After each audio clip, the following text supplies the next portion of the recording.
Dans cette nouvelle vidéo de cette série de cours de langage C, nous allons découvrir ensemble une nouvelle notion qui est très importante dans la programmation et en particulier le langage C. Et pour bien comprendre cette notion-là, on va commencer avec cette activité. On suppose qu'il y a un utilisateur ou bien un professeur qui enseigne par exemple 4 étudiants. Et cet enseignant-là voulait stocker les informations de ces étudiants-là, par exemple les notes. Il voulait aussi savoir la moyenne des notes des étudiants, la valeur maximale ou bien la note maximale et la note minimale. Alors, on commence avec le stockage, donc pour faciliter sa tâche à l'utilisateur, ou bien ce prof-là, il va utiliser cette application. Donc, dans un premier temps, l'application va demander à l'utilisateur de saisir la note du premier étudiant et l'utilisateur va saisir cette note. Pareil pour la deuxième note, la troisième et la quatrième note. Donc, notre objectif, c'est d'écrire ce programme qui affiche à chaque fois un petit message et qui récupère la valeur saisie par l'utilisateur. Alors rapidement, donc on va utiliser ce qu'on a vu jusqu'à maintenant. Donc pour avoir la solution, donc il se fait d'écrire le programme suivant. Donc comme vous voyez là, on va déclarer 4 variables puisqu'il y a 4 notes et à chaque fois on va afficher ce message là et après on va récupérer la note à l'aide de scanf. Et voilà donc jusqu'à la fin. Voilà donc c'est ça la méthode qu'on peut suivre pour écrire ce programme-là. Maintenant on va imaginer la situation suivante. En réalité, le professeur enseigne à l'université et bien sûr, il enseigne un nombre très important des étudiants. Donc, on suppose qu'il enseigne 319 étudiants. Alors, comment vous allez faire pour écrire le même programme? Alors, si on suit la même logique, alors là, l'application va demander de saisir la note numéro 1, la note numéro 2, jusqu'à la note de l'étudiant numéro 318. Donc, si on suit la même logique et on revient en notre programme, donc on va déclarer, comme vous voyez là, combien de variables. Et à chaque fois, il faut afficher ce message-là. Il faut récupérer la note. Il faut afficher le message. Il faut récupérer la note. Vous allez imaginer maintenant le nombre d'instructions qu'on doit écrire pour exécuter le même programme. Alors, c'est une méthode très longue et on ne peut pas la suivre. Donc, il faut bien sûr penser différemment. Il faut suivre une autre méthode. Donc, la nouvelle méthode qu'on va découvrir ou bien la nouvelle notion qu'on va découvrir dans cette vidéo, c'est la notion de ce que nous appelons les tableaux. Alors, dans cette vidéo-là, on va découvrir ensemble qu'est-ce qu'un tableau. Donc, qu'est-ce que ça veut dire la notion des tableaux? Pourquoi on les utilise? Bien sûr, un exemple d'utilisation des tableaux, c'est pour, par exemple, de résoudre le problème de stockage des notes des étudiants. On va voir comment, après, on va voir comment déclarer un tableau, comment accéder aux éléments d'un tableau, comment afficher les éléments d'un tableau et plein d'autres choses. Alors, on va commencer avec la première chose. Qu'est-ce qu'un tableau? Donc, pour bien comprendre l'objectif d'un tableau, donc, je vais vous montrer l'exemple suivant. Comme vous voyez là, on a 5 nombres. On peut, avec les tableaux, stocker ces 5 nombres à l'aide d'une même variable. Avec une seule variable, on peut stocker 5 valeurs différentes. C'est ça l'objectif d'un tableau, c'est stocker plusieurs valeurs dans une seule variable. Après, on va voir la définition d'un tableau. C'est une variable qui peut contenir plusieurs valeurs et chaque valeur est stockée dans une case de ce tableau-là. Alors, avec le langage C, on peut créer un tableau qui va contenir des nombres de type entière. On peut créer un tableau qui peut contenir des valeurs ou bien des éléments de type, dans ce cas-là, caractère, mais on ne peut pas, avec le langage C, créer un tableau qui peut contenir des valeurs de type différentes. Alors, soit des nombres de type, par exemple, entier, des valeurs de type double, des valeurs de type caractère, mais jamais un tableau avec le langage C contient des valeurs de type différentes. Donc, il faut faire attention. Donc, ça, c'est ce qu'un tableau. Alors, la première utilisation est correcte, deuxième est correcte, mais la troisième, donc, ce n'est pas acceptable avec le langage C. Alors, c'est ça, donc, qu'est-ce qu'un tableau? Maintenant, on a vu qu'est-ce qu'un tableau. Un tableau, c'est une variable qui peut contenir plusieurs valeurs, mais la question maintenant, comment différencier une valeur de l'autre? Alors, pour différencier une valeur de l'autre dans un tableau, pour l'accéder ou bien pour la récupérer par la suite, on peut utiliser ce que nous appelons les indices. Donc, chaque case est caractérisée par un indice qui commence toujours avec la valeur 0. Donc, l'indice du premier élément ou bien de la première valeur du tableau est 0. L'indice du deuxième élément du tableau est 1, ainsi de suite. Et là, vous pouvez mettre ce que vous voulez, selon le type du tableau. Donc, par exemple, ce tableau-là, du type entier, ou bien si vous avez un autre tableau de type caractère, vous pouvez mettre là des caractères. Alors, pour accéder à un élément d'un tableau, il faut utiliser son indice et les indices commencent de 0. Donc, il faut faire attention, il faut garder ça à vos têtes. Alors là, donc, je vais juste récapituler ce qu'on a vu jusqu'à maintenant. Un tableau, c'est une suite des éléments de même type, donc voilà, de même type. Il faut faire attention, soit entier, soit double, soit caractère. Il utilise plusieurs cases mémoire, bien sûr, à l'aide d'un seul nom pour stocker plusieurs valeurs, bien plusieurs éléments. Alors, pour différencier un élément de l'autre, ou bien une case de l'autre, il faut utiliser ce que nous appelons les indices. Et les indices, ils commencent toujours avec 0. Alors voilà, donc c'est ça ce qu'un tableau. Maintenant, on va voir les choses qui sont sérieuses. Comment déclarer un tableau avec le langage C, comment initialiser les éléments d'un tableau, comment accéder à un élément d'un tableau, comment afficher les éléments si vous avez plusieurs éléments stockés dans un tableau, comment les afficher. Et après, on va voir comment remplir un tableau. Alors, on commence avec la déclaration. Donc, avec le langage C, vous pouvez utiliser la méthode suivante pour déclarer un tableau. On utilise la méthode classique, le type de la variable, le nom de la variable. Et là, on va ajouter une nouvelle chose entre deux crochets, la taille. Ou bien le nombre d'éléments dans le tableau. Par exemple, dans l'exemple de tout à l'heure, nous avons... Alors là, il faut mettre 318 par exemple. Et pour le type, vous avez des notes. Vous pouvez mettre par exemple... float ou bien double. Et là, pour le nom, vous pouvez choisir par exemple note. Voilà, donc c'est ça comment déclarer un tableau. Alors, si vous faites comme ça avec le langage C, donc vous aurez dans l'espace mémoire ou bien la RAM de l'ordinateur un espace qui est réservé, qui commence avec 0 jusqu'à la taille -1. Si vous mettez 318, alors on va s'arrêter à 317, puisqu'on commence de 0. Alors maintenant, essayez de donner comment déclarer la variable note qu'on a vue tout à l'heure. Alors la réponse est très simple, on a vu déjà. Donc le type c'est float, le nom on a choisi n et entre deux crochets, ça c'est la taille ou bien le nombre des notes. Voilà, donc ça c'est le résultat après la déclaration. Vous aurez dans la mémoire de l'ordinateur ce tableau-là qui commence avec l'indice 0 et se termine avec l'indice 317. Mais pour le contenu, il est vide pour l'instant. Alors maintenant, on va passer à une deuxième chose, comment déclarer et en même temps initialiser. Donc vous pouvez des fois utiliser cette méthode pour optimiser votre code.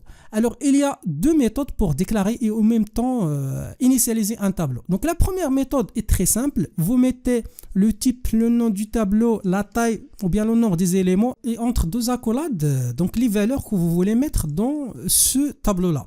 Donc, la première valeur dans l'élément avec l'indice 0, la valeur 2 dans l'élément avec l'indice 1 et jusqu'à la valeur n que vous allez la mettre dans la case avec l'indice n-1. Donc ça, c'est la première méthode. La deuxième méthode, vous pouvez même enlever la taille et automatiquement, le langage C va calculer le nombre d'éléments ou bien des valeurs que vous avez là et il va créer un tableau qui va respecter ce nombre-là. Alors là, je vais vous donner quelques exemples. Ça, c'est le premier exemple de déclaration et initialisation d'un tableau. Ça, c'est le deuxième exemple, ça c'est troisième exemple, quatrième et cinquième. Maintenant, on va discuter chaque exemple. On commence avec le premier exemple, T1, 5 et ces éléments-là. Alors, tout simplement, le langage C va créer un tableau avec, comme vous voyez là, 5 éléments. L'élément numéro 1, l'élément numéro 2, 3, 4 et 5. Ça, ce sont les indices. Et voilà, donc ça c'est la valeur du premier élément, ça c'est la valeur du deuxième élément, troisième, quatrième et cinquième élément. Donc cette utilisation est correcte, donc on n'a pas de problème. Donc on passe maintenant au deuxième exemple. Comme vous voyez là, lorsqu'on met T2, 5 et juste deux accolades, ça permet de faire quoi? Ça permet de faire la chose suivante. Créer un tableau avec des éléments de valeur 0. Donc tous les éléments de ce tableau-là vont avoir la valeur qu'on voit là, 0. Donc, vous pouvez l'utiliser des fois si vous êtes en train de faire des calculs, par exemple. Alors, donc, cette méthode est acceptable. Troisième méthode. Est-ce que cette méthode est acceptable? Cette méthode est acceptable même si on a juste précisé deux éléments. puisque le langage C, ce qu'il va faire, il va compléter les autres éléments, même si vous avez 5 éléments, donc il va prendre les deux premières valeurs, il va les mettre dans l'élément 1 et l'élément 2, et le reste vont avoir des zéros. Donc cette méthode est acceptable, vous pouvez l'utiliser. On passe à la quatrième méthode. Est-ce que cette méthode est acceptable? Comme vous voyez là, on n'a pas précisé la taille. Probablement, parmi vous, des personnes qu'on va dire que cette méthode n'est pas acceptable, elle va nous générer une erreur. Mais avec le langage C, cette méthode est acceptable. Tout simplement, le langage C, il va calculer le nombre, comme vous voyez là, des éléments, et il va créer un tableau avec exactement ce nombre d'éléments avec 5. Et voilà, donc ça, ce sont les valeurs qu'il va les mettre. Donc c'est exactement ces valeurs-là. Maintenant, on passe à la dernière méthode, ou bien le dernier exemple. Est-ce que cet exemple est correct? Si on suit la logique, donc normalement, il va créer un tableau avec combien d'éléments? 6. Est-ce que ça est possible?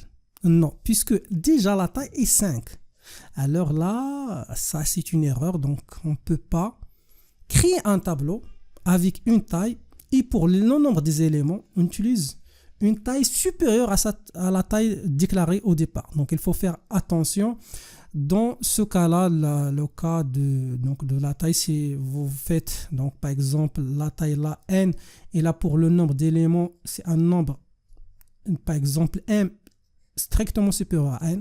Donc ça va générer une erreur. Alors voilà, donc ça c'est la deuxième chose, comment déclarer et initialiser en même temps les éléments d'un tableau. Maintenant, nous allons passer à la partie suivante, comment accéder aux éléments d'un tableau. Pourquoi on va accéder à un élément d'un tableau? D'abord, pour affecter une valeur à un élément d'un tableau, donc ça c'est parmi les raisons pourquoi on doit accéder à un élément. Pour lire, si vous avez un élément et vous voulez récupérer la note par exemple d'un étudiant, donc ça c'est la lecture. Pour l'écriture, tout simplement pour accéder à cet élément. Donc c'est ça les raisons pourquoi on doit accéder aux éléments. Alors on commence avec la première chose, comment affecter une valeur à un élément de tableau. Donc vous mettez le nom du tableau, l'indice de la case concernée, et après la valeur que vous voulez ajouter ou bien mettre dans cette case. Pour la lecture, généralement on utilise scanf, c'est-à-dire on va laisser à l'utilisateur le choix pour saisir sa valeur. Alors tout simplement là, vous mettez pourcentage, l'indicateur de format de la variable. Donc si vous avez par exemple un tableau de type entier, vous mettez par exemple pourcentage d, et là donc l'adresse de l'indice de la case concernée. Après, pour printf, c'est exactement la même chose. Comme on a déjà vu avec des variables simples, on met le nom du tableau. Et là, la nouvelle chose, comme scanf, on doit préciser l'indice de l'élément concerné dans le tableau. Donc, je vais vous donner quelques exemples. Maintenant, essayez de me donner, ou bien de donner, l'instruction nécessaire pour affecter la note 12 à l'étudiant numéro 1 du tableau N qu'on a vu au départ. Alors, je vais vous donner la méthode. Donc, déjà, ça, c'est le tableau qui commence de 0 jusqu'à 317. Alors, pour affecter note à l'étudiant numéro 1, bien sûr, c'est le premier étudiant de la liste, c'est-à-dire l'étudiant avec l'indice 0. Alors, on va utiliser le nom de tableau N, l'indice 0, et on va affecter la note 12 comme ça. N, entre deux crochets, 0. Donc ça c'est l'élément concerné, et après ça c'est la valeur qu'on doit ou bien qu'on veut affecter. Maintenant on passe à l'utilisation de la lecture pour saisir la note de l'étudiant numéro 3. Alors là, dans ce cas-là, on suppose qu'on va demander à l'utilisateur de saisir cette valeur-là, saisir la note de l'étudiant numéro 3. Alors comment faire? Bien sûr, dans ce cas-là, on doit utiliser scanf. Alors on peut utiliser scanf de la manière suivante. Vous mettez l'indicateur de format de normalement du tableau N. Normalement, dans ce cas-là, c'est pourcentage F, et là, l'adresse de l'élément numéro, ou bien l'étudiant numéro 3, c'est entre deux crochets 2, c'est-à-dire cet indice, et après l'utilisateur, par exemple, il a choisi 9,5. Maintenant, je vais passer à l'écriture. Alors, on suppose qu'on va afficher la note du dernier étudiant de la liste. Alors, pensez à comment faire. Alors, je vais vous donner la solution. Donc, on va utiliser bien sûr printf, pourcentage, dans ce cas-là f, et tout simplement, donc l'élément concerné, c'est toujours n, la même variable, mais cette fois, l'indice ou bien l'étudiant numéro 318. Donc 318 moins 1, puisqu'on commence de 0, c'est 317. Et comme ça, on peut afficher la note du dernier étudiant de la liste. Alors pour résumer tout cela, donc pour créer un tableau, c'est tout simplement le type du tableau, le nom du tableau et après entre deux crochets la taille. Donc ça c'est donc comment déclarer. Je vais vous donner un exemple de déclarer un tableau T avec 5 éléments de type entier. Donc comment vous allez faire? Alors tout simplement int T entre deux crochets 5. Après ce tableau là pourra être schématisé à l'aide de ce tableau là. Donc là 5 cases comme vous voyez là, qui commence avec 0 et se termine avec 4 pour les indices. Et ça c'est le nom du tableau. Voilà, dans le tableau, ça c'est l'indice de l'étudiant numéro 3 de la liste par exemple. Après, on a vu comment déclarer en même temps initialiser. Donc la première méthode, c'est juste la déclaration. Et si vous voulez en même temps initialiser, vous pouvez utiliser l'une de ces méthodes.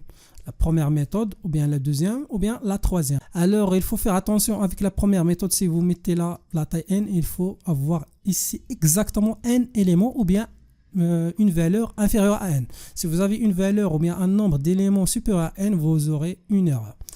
Après, donc ça c'est comment remplir un tableau. Donc ça c'est une méthode très classique. Donc il faut accéder à chaque élément. Donc le T entre deux crochets, l'indice de l'élément et après vous mettez la valeur. Par exemple là, dans le premier élément, on va mettre la valeur 6. Par exemple là, 6. Après le deuxième élément, c'est l'élément précédent, c'est-à-dire cet élément-là, 6, moins 4, 6 moins 4, ce qui va donner 2.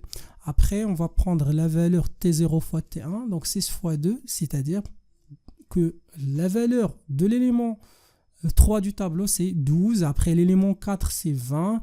Et finalement, l'élément 5, avec l'indice 4, donc aura la valeur 6 plus 2 plus 12 plus 20, ce qui va nous donner 40. Donc, c'est comme ça, on peut remplir un tableau. Maintenant, on va passer à comment remplir un tableau en utilisant cette fois la lecture, c'est-à-dire laisser l'utilisateur le choix pour saisir ces valeurs-là. Alors, si vous avez cette situation, on va demander à l'utilisateur de remplir tous les éléments du tableau T avec scanf. Alors, une première solution consistera à utiliser la méthode classique, c'est-à-dire scanf 5 fois. Scanf. Après là, donc là, pourcentage, dans ce cas-là F par exemple, ou bien dans ce cas-là D, puisque c'est de type entier. Et là, vous mettez par exemple T 0. Donc là, l'indice de T 0. Après scanf T, l'indice de T 1. Jusqu'à scanf pourcentage D de l'indice T. Dans ce cas-là, si vous avez 5 éléments, c'est-à-dire 4. Alors, c'est une méthode un peu très longue, surtout si vous avez par exemple 20 éléments, donc il faut écrire scanf 20 fois. Mais on peut dans ce cas-là utiliser une boucle, puisque cette structure ou bien cette instruction se répète plusieurs fois. La chose qui change d'une répétition à l'autre, c'est la valeur de l'indice. Alors, tout simplement, on peut créer une boucle for qui commence de 0 jusqu'à 4 et à chaque fois, on va changer la valeur de i. Comme ça. Alors, on va commencer de 0 jusqu'à 4, ou bien inférieur strictement à 5 et à chaque fois, on va mettre là la valeur de i. I au départ, c'est 0, après 1, après 2, jusqu'à, dans ce cas-là, 4. C'est comme ça, par exemple, on peut remplir un tableau qui va contenir peut-être 1 million d'éléments. Donc, I commence de 0 jusqu'à 1 million, et après scanf, et après, vous fermez la boucle. Et comme ça, vous aurez la possibilité de demander à l'utilisateur, par exemple, de remplir un tableau d'1 million d'éléments avec juste 3 lignes de code. Et ça, c'est la puissance du tableau. Normalement, un tableau, c'est une notion très importante dans la programmation d'une façon générale, puisqu'il nous aide à optimiser le code. Avec une même variable, on peut stocker par exemple plusieurs valeurs. Donc, c'est ça l'objectif ou bien la logique derrière l'utilisation des tableaux. Alors, ça, c'est pour remplir. Maintenant, on va passer à l'affichage. Donc, pour afficher, c'est tout simplement printf, pourcentage et après le nom du tableau et l'indice. Donc, imaginez la situation suivante. Vous voulez afficher les valeurs de tous les éléments du tableau T. Donc, une première solution toujours, c'est à l'aide de printf 5 fois. Printf et après là, pourcentage D, après, donc là, vous mettez par exemple T, 0. Après, jusqu'à printf, par exemple, pourcentage D, T, combien T, 4. Alors, comme vous voyez là, on a la même chose, on a la répétition. Alors, on peut utiliser une boucle qui commence de 0 jusqu'à, dans ce cas-là, 4. Et à chaque fois, on va afficher un élément du tableau. Alors voilà, donc ça c'est comment afficher les éléments d'un tableau. Donc jusqu'à maintenant, on a vu comment déclarer un tableau, comment déclarer et initialiser un tableau, comment affecter des valeurs à un tableau, ou bien les éléments d'un tableau, comment exécuter la lecture, c'est-à-dire demander à l'utilisateur de saisir une valeur et la stocker dans une case du tableau, comment afficher la valeur d'une case d'un tableau à l'aide de printf, comment remplir tous les éléments d'un tableau, donc dans ce cas-là, il faut utiliser une boucle, et comment bien sûr afficher tous les éléments d'un tableau, et pareil, dans ce cas-là, il faut utiliser une boucle à l'aide et avec printf. Pour bien comprendre tout ce que nous avons vu jusqu'à maintenant, on va travailler sur l'exercice suivant. Alors, on va revenir à l'exemple de départ qu'on a vu au niveau du début de cette vidéo-là. Donc, on a cet utilisateur, ce prof-là, avec ces étudiants-là, avec ces notes-là. Maintenant, on va créer un programme qui permet d'abord de stocker toutes les notes des étudiants et après de calculer la moyenne de toutes ces notes-là. Alors, ça, c'est un exemple d'exécution. Donc, on doit avoir cette exécution au niveau de ce programme-là. On va demander à l'utilisateur de saisir la première note, la deuxième note, la troisième note jusqu'à la dernière note. Et puis, le programme va nous afficher la moyenne automatiquement de toutes ces notes-là. Alors, pour faciliter votre travail, donc essayez de travailler avec 5 étudiants, donc 5 notes, et après afficher la moyenne de 5 notes. Donc, c'est la même logique. Donc, vous allez juste changer donc, la taille pour avoir 318 étudiants. Alors voilà, donc ça c'est l'énoncé de l'exercice. Écrire un programme qui demande à l'utilisateur de saisir les notes, puis le programme va calculer, afficher la moyenne. Donc maintenant, essayez de faire pause à la vidéo en utilisant ce que vous avez vu jusqu'à maintenant. Écrire un programme, d'abord qui permet de créer un tableau, puis de demander à l'utilisateur de remplir ce tableau-là, donc tous les éléments du tableau, et après essayez de calculer la somme de toutes les cases du tableau. Donc vous allez prendre la valeur de la première case plus la valeur de la deuxième case jusqu'à la fin, et puis essayer de calculer la moyenne et l'afficher par la suite. Donc c'est ça, donc les grandes lignes de ce programme là. Alors maintenant je vais passer à CodeBlocks pour l'écrire. Alors la première chose, il faut bien sûr déclarer un tableau. Alors là, notre tableau c'est de type float puisque ce sont des notes. Après le nom, nous allons choisir N pour les notes. Et après la taille. Donc pour nous, la taille c'est combien? C'est 318. Ok, donc on va la changer par la suite au niveau de l'exécution. Après, pour remplir le tableau, bien sûr, il faut utiliser une boucle. Alors une boucle, au niveau de cette boucle-là, on va utiliser un indice qui commence de 0 jusqu'à 317. Donc l'indice normalement c'est de type int. Alors voilà, donc for. Alors là, i commence de 0, l'indice du premier élément. Donc toujours, il faut garder à la tête qu'un tableau commence de 0. L'indice du premier élément du tableau, c'est de 0, ce n'est pas 1. Et presque dans tous les langages de programmation. Donc, i inférieur strictement à 318. Et après, point virgule, i plus plus. Après, on va faire comme ça et on va afficher un petit message comme on a vu au niveau de l'exécution. Alors, donnez la note de l'étudiant numéro.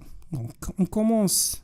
Donc, par exemple, on veut afficher la note de l'étudiant. Donc là, désolé, donc 318. Donc, par exemple, on va afficher la note de l'étudiant numéro 1, 2, 3 jusqu'à 318. Alors, on peut profiter de cet indice. Donc là, pourcentage 10,i.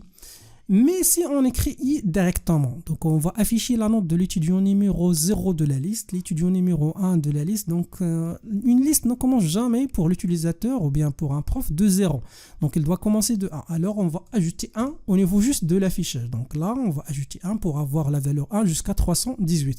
Mais toujours le tableau au niveau de la mémoire de l'ordinateur commence de 0. Alors on va appliquer ça au niveau de scanf. Alors, lorsqu'on va récupérer ce que l'utilisateur va saisir, il faut bien sûr utiliser donc, des indices qui commencent de 0. Donc là, pourcentage %f, puisque c'est du type float, et là, l'adresse de notre tableau c'est n, et entre deux crochets, on va mettre i. Voilà, donc i commence de 0 jusqu'à 317. Voilà, donc ça c'est juste l'affichage à l'utilisateur et là, la récupération. Après l'exécution de cette boucle-là, nous aurons dans notre tableau n les notes de tous les étudiants. Alors maintenant, nous passons à l'étape suivante. Donc vous pouvez utiliser cette méthode. Donc si vous avez d'autres méthodes pour le calcul de la moyenne, donc merci de les partager dans la section des commentaires. Alors, pour calculer la moyenne, d'abord il faut calculer la somme. Alors, est-ce qu'il y a une méthode qui permet de calculer la somme? Oui, il y a une méthode. La méthode est très simple. D'abord, on va aller d'un élément à l'autre du tableau et on va récupérer la valeur de cet élément et on va la mettre dans une variable s et on va l'ajouter à la valeur précédente. Alors là, comment faire? On va déclarer une variable s avec 0 comme ça et après on va mettre dans cette variable là s à chaque fois l'ancienne valeur de s plus tout simplement ni. Voilà, donc là plus ni point virgule. Donc, je répète l'objectif de cette boucle-là. On va créer une variable S, au départ, sa valeur est 0. Après, on va aller d'un élément à l'autre dans ce tableau-là jusqu'à la fin. Et à chaque fois, à chaque itération, on va prendre la valeur d'un élément et on va l'ajouter à S. Par exemple, je vous donne un exemple. On suppose que les valeurs de n sont les suivantes, par exemple. Sont les suivantes, par exemple 5, la note numéro 2 c'est 12, la note numéro 3 par exemple c'est 16, on suppose qu'on a 3 notes. Alors là, dans la boucle, on va commencer de 0 jusqu'à 3. Alors, dans la première itération, on va prendre cette valeur-là, avec cette instruction, on va l'ajouter à S, S au départ c'est 0, et on va affecter à S. Alors après l'exécution de la première répétition de la boucle, nous aurons dans S la valeur 5. Et on passe à l'élément suivant. On va prendre cet élément, donc 12, on va l'ajouter à la valeur de S. Donc normalement, on a dans S 5 plus 12, ce qui va nous donner 17.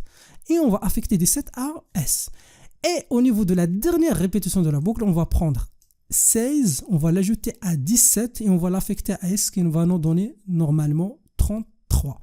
Et la valeur de S est 33. Donc c'est la même logique, même si on a 318 étudiants. Après l'exécution de cette boucle, nous aurons dans S la somme. Maintenant, c'est le temps pour calculer la moyenne.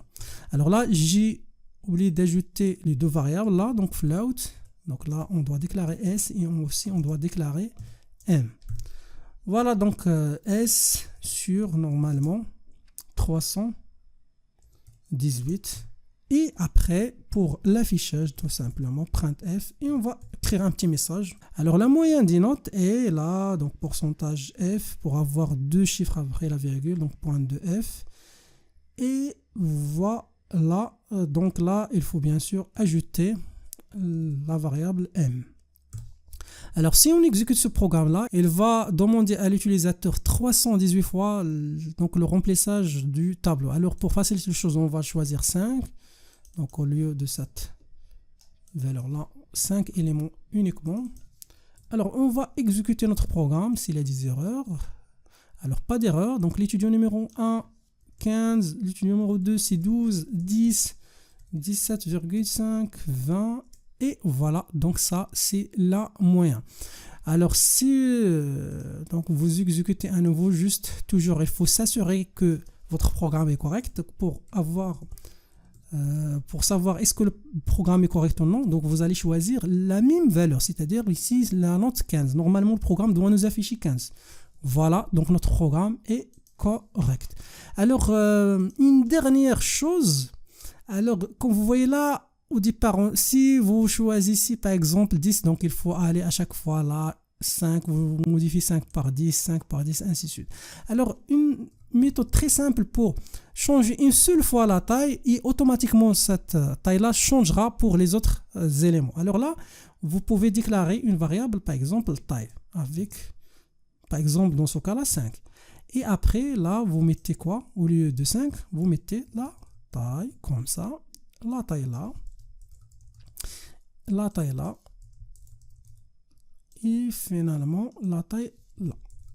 Alors là, si vous choisissez par exemple, je dirais 10, alors normalement là, on va saisir les notes de 10 étudiants. Voilà.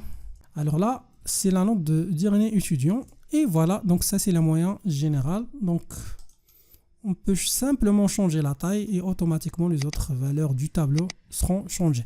Et voilà, donc ça c'est la puissance du tableau. À l'aide de ce programme-là, vous pouvez récupérer un nombre illimité des notes avec tout simplement une boucle avec printf et scanf et tout simplement une autre boucle pour calculer les valeurs avec une seule instruction. Et voilà, donc ça c'est la fin de cette vidéo là.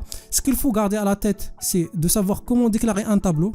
Bien sûr, la première chose, il faut savoir comment l'utiliser dans un contexte. Donc on va voir ça dans la partie des exercices dans l'autre playlist. Donc vous trouverez l'autre playlist ou bien le lien de l'autre playlist dans la description de cette vidéo là. Et après il faut bien sûr connaître comment déclarer, comment remplir un tableau, comment accéder à chaque élément du tableau pour utiliser cet élément par exemple dans des calculs et après pour bien sûr arriver à avoir le résultat final. Et voilà, ça c'est la fin de cette vidéo.